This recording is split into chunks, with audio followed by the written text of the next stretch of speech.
दोस्तों, legal and legal में एक बार फिर से आपका स्वागत है। आज हम चर्चा करेंगे सुप्रीम कोर्ट द्वारा 138 NI एक्ट के संबंध में दिए गए एक महत्वपूर्ण निर्णय के बारे में। शुरू करने से पहले मैं आपको बता दूं, 138 NI एक्ट के कंप्लेंट में आमतौर से दो पक्षकार होते हैं, एक कंप्लेनेंट और दूसरा रेस्पोंडेंट। कंप्लेनेंट वह व्यक्ति होता है जिसको चेक मिला और बाउंस हो गया, यानी कि चेक का होल्डर, जिसको हम ड्रावे भी कहते हैं। जिस व्यक्ति ने चेक दिया वो रेस्पोंडेंट होता है, उसको हम ड्रावर कहते हैं। आमतौर से जब ड्रावर द्वारा दिया गया चेक बाउंस हो जाता है, होल्डर नेचुरली उसके अगेंस्ट 138 NI एक्ट के तहत कंप्लेंट फाइल करता है। उस समय ड्रावर के पास अपने बचाव के लिए बहुत ज़्यादा चीज़ें नहीं होती हैं। उसके पास एकमात्र, मुख्य रूप से एकमात्र जो बचा है वो यही है कि वह साबित करे कि जो ऋण उसने लिया था वह लीगली एनफोर्सेबल नहीं है। यह लीगली एनफोर्सेबल को भी समझ लीजिएगा, ऐसा ऋण जो कानून की नज़र में वैध है, ऐसे कार्य के लिए लिया गया ऋण लीगली एनफोर्सेबल डेब्ट कहलाएगा। बतौर उदाहरण, मान लीजिए आपने किसी व्यक्ति से कोई चेक प्राप्त किया, वो चेक रिश्वत के लिए लिया है, ऐसे में वो चेक बाउंस हो जाता है तो 138 NI एक्ट नहीं होती।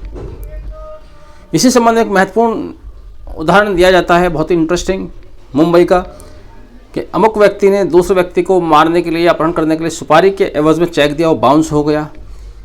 कोर्ट गए तो वहाँ भी कोर्ट ने निर्णय दिया कि गैर कानूनी कृत्य के लिए दिया गया चेक 138 NI एक्ट को अटैक नहीं करता। अब आते हैं प्रिजम्पशन के बारे में।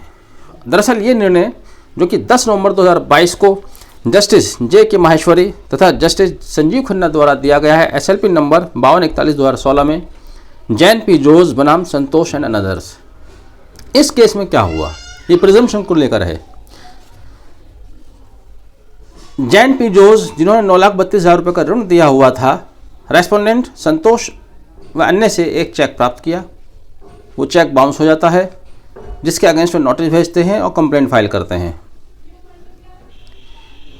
ट्रायल कोर्ट द्वारा ये कहकर उनकी कंप्लेंट को रिजेक्ट कर दिया जाता है कि जैन P. जोस ये साबित करने में नाकाम रहे कि उनकी हैसियत 9 लाख रुपए का कर्जा देने की थी। हाई कोर्ट जाते हैं, हाई कोर्ट द्वारा भी ट्रायल कोर्ट के निर्णय को अपहेल्ड किया जाता है और जैन P. जोस की पिटीशन को खारिज कर दिया जाता है। अब ये मामला सुप्रीम कोर्ट के समक्ष SLP नंबर 5241/2016 के रूप में आया।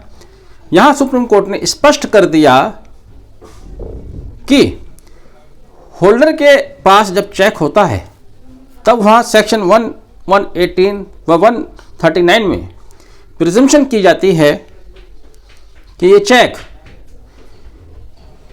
किसी ऋण के पार्शियल पेमेंट या फुल पेमेंट के लिए दिया गया है। क्या प्रिजम्पशन है, समझ लीजिएगा। होल्डर के पक्ष में यह प्रिजम्पशन की जाएगी कि जो चेक उसने प्राप्त किया है वह किसी डेब्ट या लायबिलिटी के पार्ट या फुल पेमेंट के लिए दिया गया है। सेक्शन 139 की प्रिजम्पशन है। इसी को सुप्रीम कोर्ट ने और थोड़ा सा एनलार्ज किया और कहा कि जिस समय सेक्शन 139 की प्रिजम्पशन की जाएगी कि वह डेब्ट या लायबिलिटी के पेमेंट के लिए है, उसी समय यह प्रिजम्पशन की जाएगी कि डेब्ट या ऋण लीगली एनफोर्सेबल लायबिलिटी के लिए लिया गया था। यानी कि सुप्रीम कोर्ट ने कहा कि यहाँ अपीलांट को यह साबित करने की ज़रूरत नहीं है कि उसके ऋण देने की हैसियत है या नहीं, उसे यह साबित करने की ज़रूरत नहीं है कि वो लीगली एनफोर्सेबल है या नहीं। जिस समय उसके हाथ में चेक आया है, वो होल्डर इन कोर्स है, तब यह मान लिया जाएगा कि उसके पास जो चेक है वो लीगली एनफोर्सेबल लायबिलिटी के पार्ट या फुल पेमेंट के लिए मिला था या प्राप्त किया गया था। और इस तरह से सुप्रीम कोर्ट द्वारा हाई कोर्ट के निर्णय को पलट दिया गया तथा हाई कोर्ट से निर्णय को रिमांड करते हुए कहा गया कि वो इस पर दोबारा से सुनवाई करें। तो इस तरह से 138 NI एक्ट में अगर आप एक्यूज्ड हैं, बहुत से आप चीज़ें लाते हैं अपने एडवोकेट के सलाह मशवरा पर कि साहब मेरा चेक खो गया था, ये नहीं चल पाया, इसके बारे में सुप्रीम कोर्ट का निर्णय है, मैंने अकाउंट बंद कर दिया था, ये भी नहीं चल पाएगा, अकाउंट फ्रोजन था, ये भी नहीं चल पाएगा। अब एकमात्र यहाँ पर आपके पास बचाव ये था कि आप लीगली एनफोर्सेबल लायबिलिटी है या नहीं ये साबित करते तो जान बच जाएगी, अब वैसे भी नहीं बचेगी। ये निर्णय होल्डर के पक्ष में है,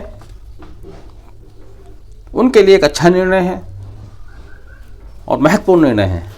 बहरहाल आपने वीडियो आखिर तक देखा, thank you, have a nice day.